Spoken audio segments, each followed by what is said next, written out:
Hello students, अभी तक हम लोगों ने स्वीकृति की परिभाषा के बारे में पढ़ा और उसकी आवश्यक शर्तों के बारे में चर्चा की।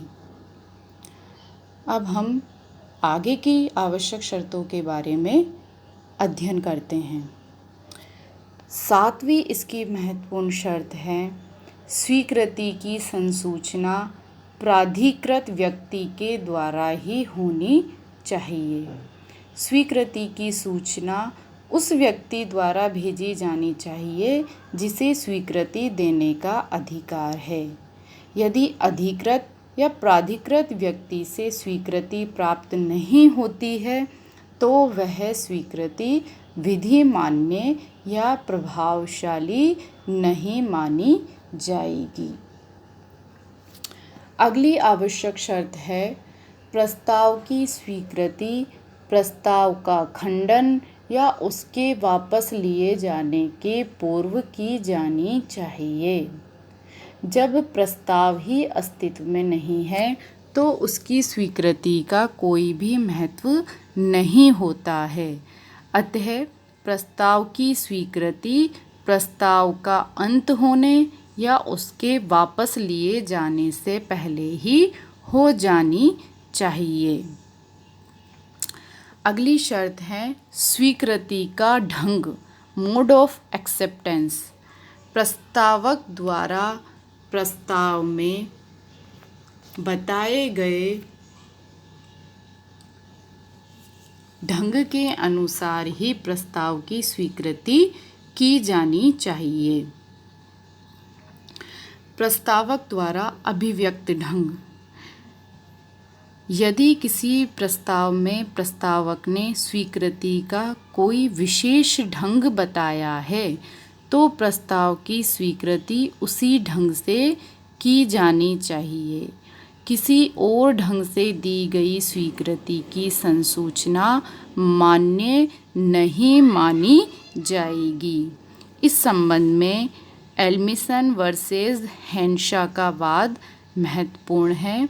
इस वाद में न्यायालय ने निर्णय दिया कि जो तरीका प्रस्तावक के द्वारा बताया गया है, स्वीकृतिकर्ता उसी तरीके से स्वीकृति भेजने के लिए बाध्य है। वह किसी दूसरे तरीके से स्वीकृति भेजता है तो प्रस्तावक उस स्वीकृति से बाध्य नहीं माना जाएगा।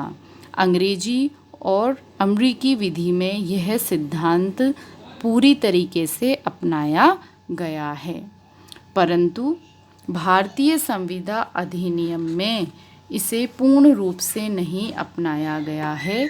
इस संबंध में धारा 7(2) में नियम दिया गया है, जिसके अनुसार स्वीकृति किसी प्रचलित और युक्ति युक्त प्रकार से अभिव्यक्त की जा सकेगी जब तक कि प्रस्ताव कोई विशेष ढंग विहित नहीं करता हो कि किस प्रकार स्वीकृति की जाए। यदि प्रस्ताव यह विहित करता है कि प्रस्ताव किसी प्रकार स्वीकृत किया जाना है तो स्वीकृति उसी प्रकार से न की जाए तो प्रस्तावक उसे युक्ति युक्त समय के भीतर यह आग्रह करेगा कि उसकी प्रस्तावना निर्धारित तरीके से ही स्वीकृत की जाए, अन्यथा वह मान्य नहीं होगी। किंतु यदि वह युक्ति युक्त समय में ऐसा नहीं करता है तो वह उस स्वीकृति से बाध्य माना जाएगा। उचित और युक्ति युक्त ढंग क्या है? इसके संबंध में धारा 7(2) में बताया गया है कि संविदा विधि में संविदा के उचित और युक्ति युक्त ढंग को विशेष तौर पर अंगीकार किया गया है, चाहे प्रस्तावक ने कोई ढंग अभिव्यक्त किया है या नहीं।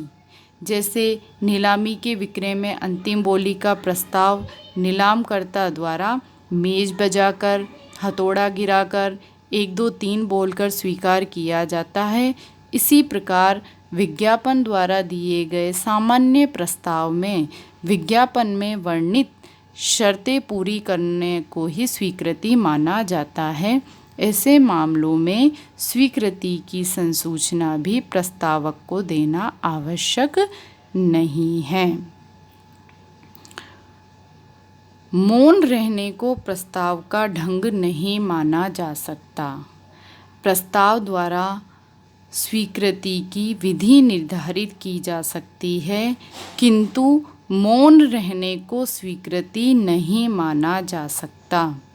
उदाहरण के लिए, ए ने पत्र द्वारा बी को अपना मकान बेचने का प्रस्ताव किया। साथ में यह भी लिखा कि यदि मुझे 15 दिन में उत्तर नहीं मिला तो मैं समझूंगा कि मकान खरीदने के लिए आप तैयार हैं। इस प्रकार से चुप रहना स्वीकृति का युक्ति युक्त तरीका नहीं माना गया है। आप दूसरे पक्षकार को बाध्य नहीं कर सकते हो। अगली इसकी आवश्यक शर्त है, स्वीकृति विधिक संबंध स्थापित करने के उद्देश्य से की जानी चाहिए। यदि स्वीकृति देते समय स्वीकृतिकर्ता का आशय विधिक संबंध सृजित करना नहीं है तो स्वीकृति वचन व करार तो बन सकती है, परंतु संविदा नहीं बन सकती।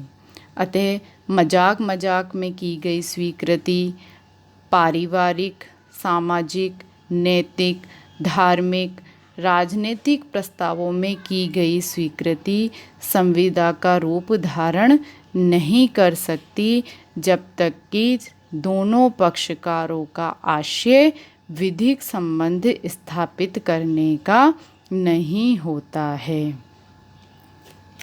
Thank you students.